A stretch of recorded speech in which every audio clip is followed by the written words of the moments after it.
அனைவருக்கும் வணக்கம். இன்றைய கதையின் பெயர் மரண தண்டனை.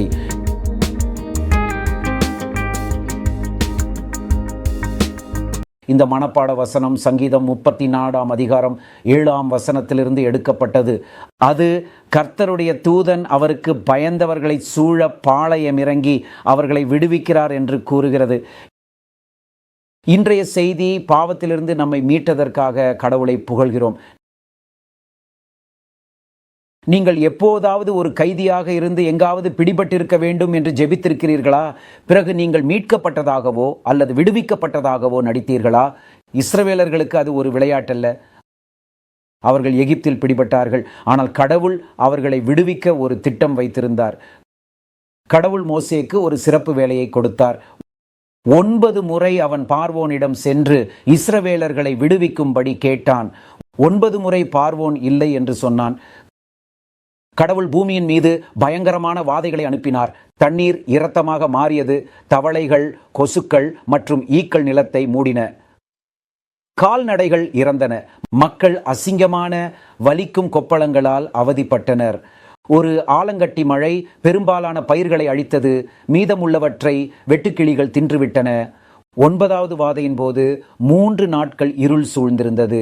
எகிப்தியர்களால் தங்கள் வீடுகளை விட்டு வெளியேறவோ அல்லது ஒருவரை ஒருவர் பார்க்கவோ கூட முடியாத அளவுக்கு இருட்டாக இருந்தது. இத்தனைக்கும் பிறகு மோசேயை மீண்டும் பார்த்தால் கொன்று விடுவதாக பார்வோன் மிரட்டினான். பின்னர் கடவுள் மோசேயிடம் கடைசி மற்றும் மிக கொடூரமான வாதையை பற்றி சொன்னார். கடைசியாக ஒரு கொள்ளை நோய் இருக்கும். இதற்கு பிறகு பார்வோன் உங்களை போக விடுவான் என்று கடவுள் கூறினார். நள்ளிரவில் நான் எகிப்து முழுவதும் மரண தூதனை அனுப்புவேன். ஒவ்வொரு முதல் குழந்தையும் இறந்துவிடும்.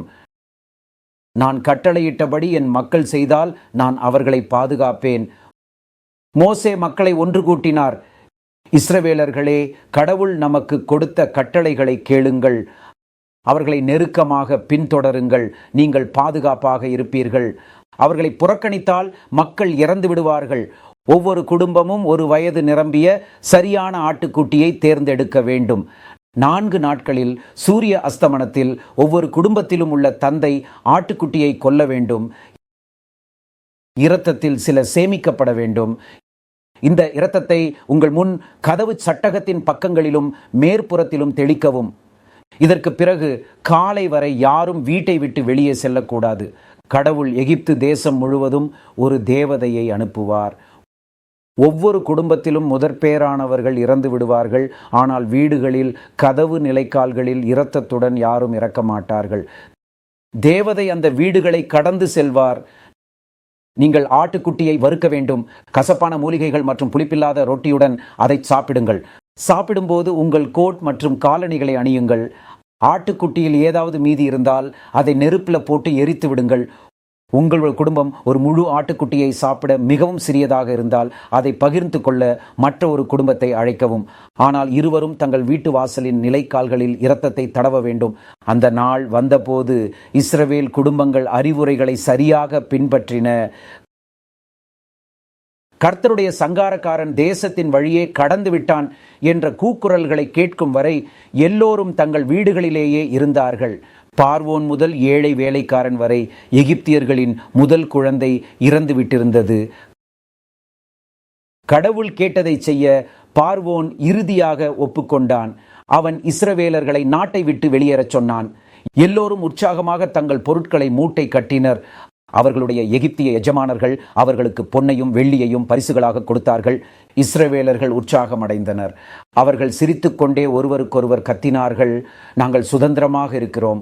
கடைசியில் நாம் சுதந்திரமாகிவிட்டோம். இந்த உணவு பஸ்கா என்று அழைக்கப்பட்டது. இஸ்ரவேலர்கள் இதை ஆண்டுதோறும் கொண்டாடினர். கடவுள் அவர்களை எகிப்தியர்களிடமிருந்து மீட்டதை அவர்களுக்கு நினைவூட்டுங்கள். யூத மக்கள் இன்றும் அதை கொண்டாடுகிறார்கள். இயேசு நம் பாவங்களுக்காக மரிப்பார் என்ற வாக்குறுதியை நினைவூட்டுவதும் பஸ்கா பண்டிகையாகும். முதல் பஸ்காவில் ஆட்டுக்குட்டியின் இரத்தம் முதற்பேரானவர்களை காப்பாற்றியது போல இயேசுவின் மரணம் நம் அனைவரையும் நம் பாவங்களிலிருந்து காப்பாற்றுகிறது. நாம் இயேசுவை நம்பி நேசித்தால் நாம் சுதந்திரமாக இருக்கிறோம். அவருடைய மரணத்தின் காரணமாக பரலோகத்தில் வாழ தேர்வு செய்யலாம். என்ன ஒரு அற்புதமான கடவுள்!